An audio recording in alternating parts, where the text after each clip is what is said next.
Times network ద్వారా గుర్తించబడ్డ India's number 1 varicose veins hospital Avis ని సంప్రదించండి. మిస్టర్ శశికాంత్ గారు, రీసెంట్గా ఒక అప్డేట్ అయితే మనం చూస్తూ ఉన్నాం. 37 minutesలో ఒక ఆడపిల్లని అతి కిరాతకంగా చంపేసిన కోల్కతా ఇన్సిడెంట్ ఏదైతే ఉందో దానికి సంబంధించిన సిబిఐ ఎంక్వైరీలో ఏవైతే పాయింట్స్ ఉన్నాయో ఒక్కొక్కటి కీలక అంశాలు బయటకు వస్తున్నాయని చెప్పొచ్చు. టైంతో సహా ఇప్పుడు క్యాచ్ చేయడం అండ్ దాంతోపాటు ఎన్ని అవర్స్ అక్కడ స్పెండ్ చేశారన్న కోణంలో కనుక మనం ఒకసారి అనాలిసిస్ చేస్తే అక్కడ 37 minutesలో ప్లాన్ అనుకున్నది అప్లై చేశారనేది చాలా క్లియర్గా కనిపిస్తుంది. ఈ కేసుకి సంబంధించిన పూర్తి వివరాలు ఏంటి, ప్రస్తుతం అప్డేట్ ఏంటండి? ఇది ఇప్పుడే అందిన న్యూస్ అండి మనకి సోర్సెస్ త్రూ. అంటే బేసిక్గా ఈ సంజయ్ రాయ్ అన్నదానికి సర్కమ్స్టాన్షియల్ ఎవిడెన్సెస్ త్రూ క్లియర్గా ప్రూవ్ అయింది ఏంటి అంటే ఓన్లీ సంజయ్ రాయ్ ఒకటే ఇన్వాల్వ్ అయ్యాడు ఈ క్రైమ్లో, ఇంకెవరు లేరు ఈ క్రైమ్లో అని చెప్తుంది జరిగింది. అయితే మనం నిన్న మొన్న చూస్తూ ఉంటే మీడియా త్రూ కానీ నేషనల్ మీడియా త్రూ కానీ చాలామంది ఇన్వాల్వ్ అయ్యారు అన్నట్టు చెప్తాం జరిగింది. బికాజ్ 150 ml ఆఫ్ సీమెన్ ఉంది అందులో అని చెప్తాం జరిగింది. But that is wrongly proven అండి. అది మీడియా ట్రయల్స్లో అలా వచ్చింది కానీ it is wrongly proven and క్లియర్గా అది మన సీజే గారు కూడా చెప్తాం జరిగింది. మీడియా ట్రయల్స్లో అది అలా వచ్చింది, but it is not correct. There is only 3 to 4 ml అని వచ్చింది. So it is very clearly understood that there is only one person who is involved in this incident which is who is Sanjay Rai. Okay, ఈ కెమెరాలో కనుక మనం చూసుకుంటే మనం ఇంత ముందు మాట్లాడుకుంటే ఆయన బ్లూటూత్ పెట్టుకొని వెళ్ళాడు. ఆ బ్లూటూత్ అక్కడ ఇన్సిడెంట్లో దొరికింది అండ్ మళ్ళీ ఈయన వెళ్ళిపోతాం జరిగింది. అక్కడ వరకే మనం మాట్లాడుకున్నాం కానీ ఏ టైంలో ఎంటర్ అయ్యాడు, ఏ టైంలో అక్కడి నుంచి మళ్ళీ బయటికి రావడం జరిగింది అన్న దానిపైన రిపోర్ట్ లేదు యాక్చువల్గా. కరెక్ట్, ఇప్పుడు దాకా ఆ రిపోర్ట్ లేదండి. మనకి ఇప్పుడే అందిన వార్త ఏంటి అంటే ఆయన తెల్లవారుజామున 4:03 AM సంజయ్ రాయ్ కెమెరాలో టైమింగ్ చూసి సీసీటీవీలో ఫుటేజ్లో కెమెరాలో ఆ టైమింగ్ మనకి రికార్డ్ అయింది. 4:03 AM ఆయన ఎంటర్ అవుతుంది జరిగింది. 4:40 AM ఆయన మళ్ళీ అక్కడి నుంచి ఎగ్జిట్ అవుతాం జరిగింది. అంటే కేవలం 37 నిమిషాల్లోనే ఇంత అరాచకం సంజయ్ రాయ్ అనే ఒక్క వ్యక్తే చేసి వెళ్తాం జరిగింది. సంజయ్ రాయ్ అనే వ్యక్తికి యూజువల్గా మద్యం తీసుకునే అలవాటు బాగా ఉంది అండ్ రెడ్ లైట్ ఏరియాకి వెళ్ళొచ్చే అలవాటు బాగా ఉంది. సో ఈయన ఒక సెక్షువల్ పర్వర్ట్ అని చెప్తాం కూడా జరిగింది. కాబట్టి ఈ సంజయ్ రాయ్ అనే వ్యక్తి ఆల్కహాల్ తీసుకొని ఆ టైంలో అక్కడికి వచ్చి ఉంటాడని మనం అనుకోవచ్చు. అండ్ మీరు అన్నట్టుగానే ఏదైతే 37 minutes మనకి బ్రేకింగ్ న్యూస్లో అందిందో ఇంటర్నల్గా అమ్మాయి బాడీ కనుక మనం చూస్తే 14 చోట్ల అతి కిరాతకంగా గాయాలయ్యాయి అని చెప్పొచ్చండి.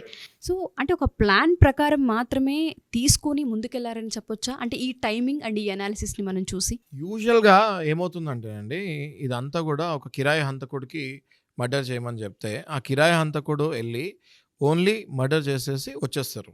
యూజువల్గా మనం క్రైమ్స్లో చూస్తూ ఉంటే చాలామంది కిరాయి హంతకుడు అక్కడికి వెళ్ళి ఆ చెప్పిన పని మాత్రమే చేసి వచ్చేస్తాడు.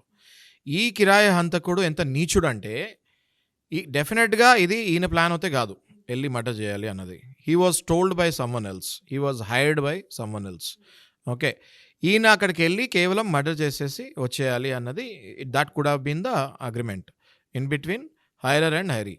అయితే ఈయన అక్కడికి వచ్చి మర్డర్తో పాటు రేప్ చేసి pelvic bone, collar bone and legs అట్లా విరిచేస్తాము. అదంతా కూడా కిరాతకంగా, అమానుషంగా, అబ్సల్యూట్లీ క్రూయాలిటీ.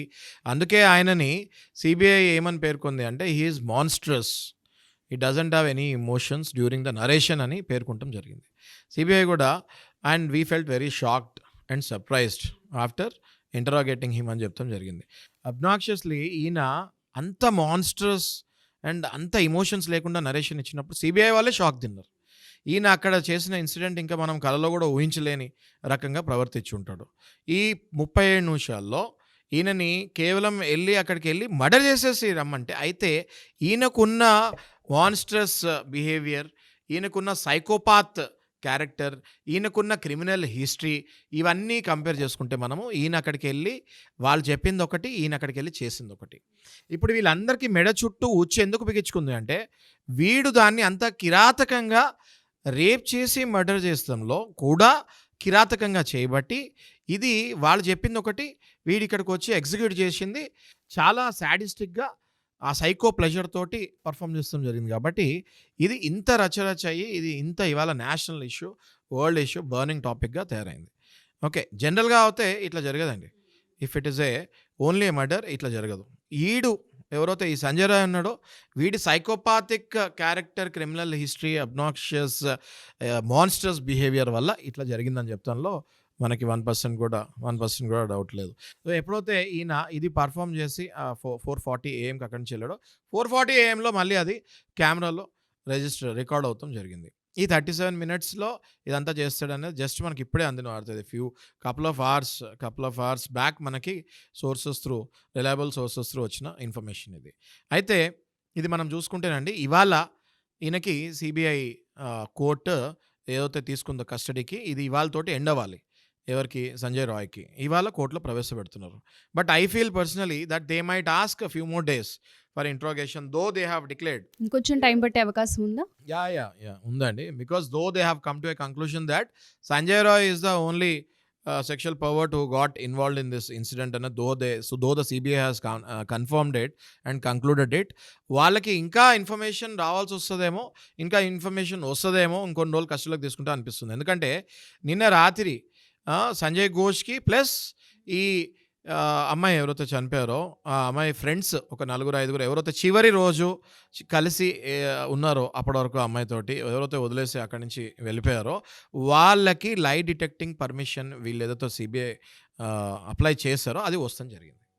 ఈ పాలిగ్రఫీ టెస్ట్ ఆ 4 ఫ్రెండ్స్కి కూడా చేస్తాం జరుగుతుంది. ఈ అమ్మాయి ఫ్రెండ్స్ 4కి ప్లస్ సందీప్ ఘోష్ ఎవరైతే ప్రిన్సిపల్ మెయిన్ కథ ఎవరు చుట్టూ అయితే తిరుగుతుందో, who is the culprit Sandeep ఘోష్కి కూడా పాలిగ్రఫీ టెస్ట్ యొక్క పర్మిషన్ వచ్చింది. మనం ఇంతకుముందు వీడియోలో మాట్లాడుకున్నట్టు ఏదైతే 10 క్వశ్చన్స్ సిబిఐ అడిగిందో ఆ క్వశ్చన్స్కి ఇప్పుడు జరగబోయే ఏదైతే నిజం టెస్ట్, లై డిటెక్టివ్ టెస్ట్ అంటే నిజాలు కనుక్కునే టెస్ట్, ఈ టెస్ట్లో ప్లస్ ఆయన అప్పుడు చెప్పిన ఆన్సర్స్కి ఇప్పుడు చెప్పే ఆన్సర్స్కి కుదురుతుందా లేదా, కరెక్ట్గా మ్యాచ్ అవుతాయా లేదా అన్నది చూసుకుంటారు. కాబట్టి ఒకవేళ డెఫినెట్గా ఆన్సర్స్కి డిఫరెన్స్ ఉంటుందని నేను అనుకుంటాను. బికాజ్ వాడు నిజాలు చెప్పడాన్ని నేను అనుకుంటున్నాను.